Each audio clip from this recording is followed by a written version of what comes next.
back to the Beach Bum Bookworm. I am Tiffany. I'm so glad y'all found me again today. My channel is all about cozy mysteries and romance books, and today I'm talking about my June 2022 wrap-up for cozy mysteries. I am going to do a separate video for my romance wrap-up because I did read a lot of romance. Not as many as cozies, but enough that I want to separate them. So be looking for that if you are interested in it. But for this, I had a great cozy mystery reading month. Let me know what your favorites were. Anything else that you want to talk about, put that in the comments below. On your way down to comment, don't forget to stop and hit the subscription and the notification bell. Notification bell lets you know when I put out videos each and every single week so you don't miss anything. And the subscription keeps my channel growing, which thank you for that. I'm having a blast. All right, let's get into it. We're looking at my June 2022 Cozy Mystery Wrap-Up in 3, 2, 1, go!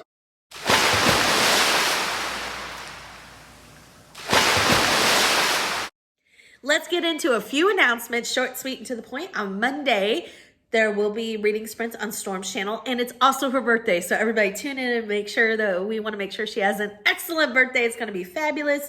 Read, sprint, laugh. It's a great time. Those are at 7 p.m. Eastern. On Wednesday, the reading sprints will be on Sarah from the Bookish Knitter. Her and I are going to start rotating back and forth Wednesdays. She's doing it at 7 p.m. Eastern. So we're really excited about those on Wednesday. And then Saturday is our Killing Time with Cozies. Normal, 12 p.m. every single Saturday. This Saturday is a general read. I think there's also a lot of Discord sprints during the week. It seems like those change a lot, so I don't want to give anybody bad information, but if you're in Discord, you can always probably find some stuff there. The other thing is I put out an announcement video that just came out a few days ago, but if you haven't seen it, we are doing a romance readathon coming up in September. I'm really excited about that. It's going to be fabulous, so be looking for that video. It came out just a couple days ago, but we're ready. Let's talk about our June wrap-up. The first one I read was called No Greater Crime, right here. Actually, right here. By Maddie Day. It is the 9th in the country store. We're back in South Lake. She owns Pans and Pancakes. Our main character, Robbie Jordan. And in this one, an antique shop is opening up across from Pans and Pancakes, and it's caused a lot of problems. Stuff is going missing. People are getting ill, and then somebody dies from eating an omelet that had poisonous mushrooms in it. The store gets shut down. People are when Robbie's gonna figure out what's going on. It was great. Loved it. I gave it 3 stars. This whole series is a great, solid read. I really enjoy it. My next read was Room with a Roux. This is the 7th book in the Pancake House series by Sarah Fox. Love this series. I love these titles. They have some of the best titles of cozy mysteries. I absolutely think they're fabulous. So our main character, Marley, and her newlywed husband. So Brett or something like that. I'm sorry, I didn't write it down. So they're going to this mountain lodge to, get some time away and have a romantic getaway and all that. And when they get there, there's some marital tension between the owners, and then one of the owners ends up dead. They're kind of snowed in. It's interesting because since they're away from the pancake house, or the flip side, which is the name of the pancake house, which is really cute. You don't get a lot of the side characters that you normally get. So it was interesting, but I really love the mountain lodge setting. So I really enjoyed this. I gave it 3 stars, but as I'm talking about it and remembering it back, I think it probably deserves 4 just because I loved the location.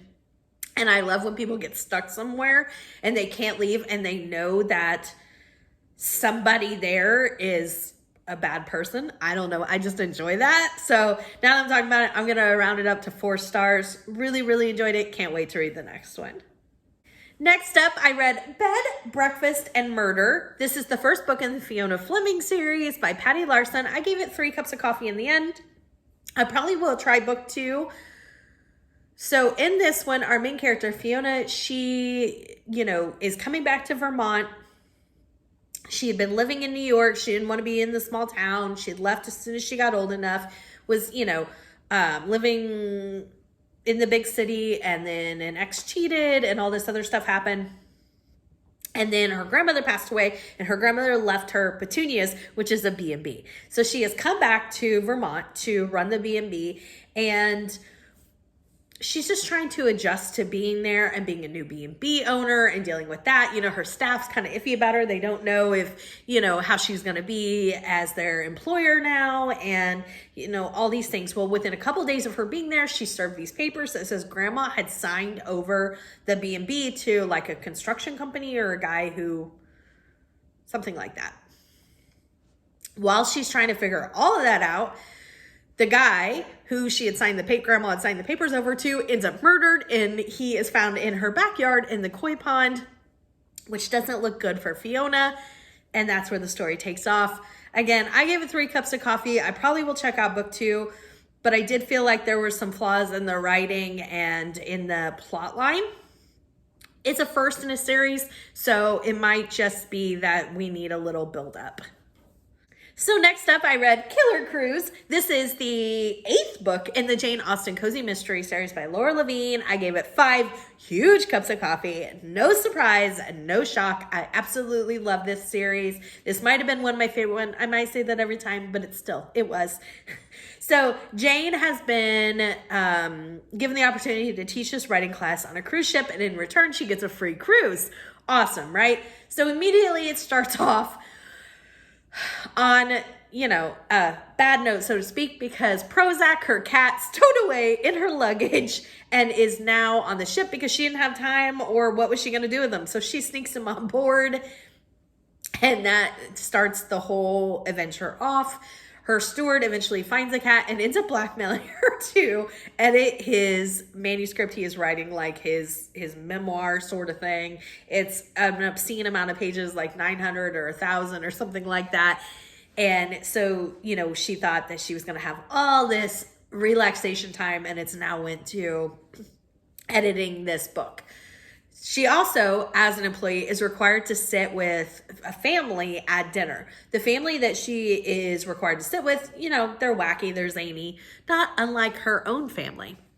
Now, this is going to sound confusing, but basically what happens is the main woman, Emily, she's one of the women in the family that she is required to sit with. She ends up engaged to one of the employees who's like a dancer on the boat. And he's kind of,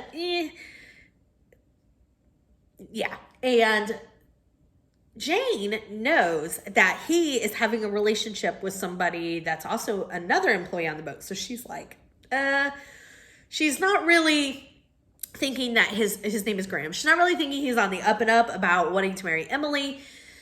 He ends up dead. And of course, Jaine has to figure out what's going on. Again, it sounds a little confusing, but it is so much fun. Of course, you have all the zany Prozac. You have all the emails from her parents, which are just hysterical. They're one of my favorite parts of the entire series. It was so, so fun. I love it. So next up, I read Murder at the Lobster Shack. This is the 3rd book in the Cozy Capers book group Cozy Mystery series by Maddie Day. And in this one, our main character, Max, she has a bicycle shop in Cape Cod. Her friend runs the Lobster Shack, and there is a dead body found in her restaurant in the freezer. The dead body is Annette, and Annette and the Lobster Shack owner, I think her name is pronounced Tula, something like that. I'm not really sure. Anyways, she and Annette had a public argument, and so it's already iffy. And then the murder weapon is an instrument from the restaurant that she owns, the Lobster Shack. So she's really looking like a good prime suspect. And of course, Mac is going to figure out what is going on. I really enjoyed it. I gave it 4 cups of coffee. It has a great setting, great fun characters. I love the Cozy Capers. They're a cozy mystery group that also helps kind of solve the crime. It was really fun. Next up, I read Death in the Stacks. This is the 8th book in the Library Lovers Cozy Mystery series by Jen McKinley. I gave it 4 cups of coffee. In this one, there is a new library board president. She is awful. She's atrocious. I knew she was the murder victim right away. I figured it out. So there's going to be a fundraiser, and everybody's just kind of dreading it because she's been so horrendous. She's coming into the library, causing a lot of waves, and she's just being horrible to all the employees. And then at this, fundraiser, Lindsay is our main character. Lindsay, she is really like, oh, I can't, get into, another argument with this lady. She was really kind of like, ugh. And she ends up finding one of her employees who the victim, Olive, had confronted, standing over the body of the victim, Olive. Was that clear? And that's where the story takes off. Lindsay knows that her employee may be a lot of things, but she is not a murderer. 4 cups of coffee, really enjoyed it. Next up, I read Dead on the Vine. This is the first book in the Finn Family Farm Cozy Mystery series by L. Brooke White. I ended up giving this like 2.5 cups of coffee. I was not the biggest fan of it. It is a farm cozy, which y'all know is one of my favorites,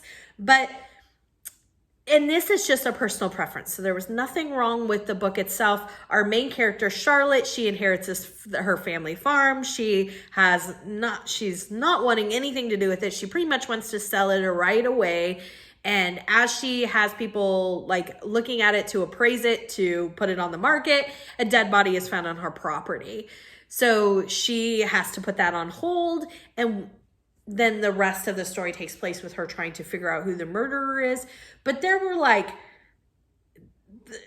talking animals, or she's like conversing with them and like giving their thoughts on it. I don't know. I just didn't care for it. It didn't work for me. It does have a feel. Somebody said this in the Killing Time with Cozies that was also reading it. It does have a very Charlotte's Web feel to it, and I totally agree with that. I think that's the perfect way to put it. I probably won't continue with this series, but for our animal lovers and paranormal lovers, not really paranormal, but those kind of magical elements that, something like that, you might really love this, especially if you're a farm fan. So make sure you check it out. Next up, I read Divine Intervention. This is the first book in the Divine Christian Cozy Mystery series by Hope Callahan. I loved it. I gave it 5 cups of coffee. So again, I know it's in the title, but this is a Christian-based cozy mystery, just so you know. It was fabulous. Our main character, Jo, lives in Divine, Kansas, and she opens like a boarding house for women who are coming out of prison. She gives them skills, a place to live until they can, get ready to be independent and back on their feet. It was so good. It was really refreshing because there is not a murder in this book. The mystery is like somebody sabotaging things on their at their boarding house and on their property, because they have like a little like thrift shop and bakery and some other like things that they do to make money. They not farm, but they have a big garden that they sell their produce and that sort of thing. And somebody is sabotaging some of the stuff that's going on there. It was so good. I absolutely loved it, and I can't wait to read the next one in the series. Next up, I read Murder, She Barked. This is the first book in the Paws and Claws Cozy Mystery series by Krista Davis. This was really cute. I gave it 3 cups of coffee. It takes place in Wagtail, Virginia. So Wagtail is kind of centered around animals, exactly how the name sounds. And the Sugar Maple Inn is our main location in this. So our main character, Holly, she gets a call from her grandmother that her grandmother needs help. And she, of course, rushes home to Virginia. I don't know if that's home, but she rushes to, be with her grandmother. Her grandmother seems fine. She's not really sure what's going on. Along the way, a lot of stuff happens. On her way to Virginia, she inherits or kind of picks up a hitchhiker, which is Trixie, our Jack Russell Terrier that she ends up keeping, and is absolutely adorable. This series was fun because it had a great, not just 2-legged characters, but a lot of great 4-legged characters as well, because there's a really cute cat. It was adorable. So As she's at the inn and trying to figure out what's going on with her grandmother, she realizes that there's been a hit and run, and an employee from the Sugar Maple Inn was killed in this hit and run. And a lot of other stuff is going on, and Holly is just trying to make sense of all of it. Again, I gave it 3 cups of coffee. I definitely will continue this series. It was really enjoyable and so cute. That was my last cozy for the month. Since I started reading romances, I kind of split my time more. So if you're into romances, make sure you tune in for that wrap up. Let me know what your favorite cozy of the month was. Mine was probably either Divine Intervention or The Killer Cruise by Laura Levine. They were both fabulous, but all in all, I had a great reading month. Give me a big thumbs up for this video, and until next time, may all your future reads be 5 stars. Bye, everybody!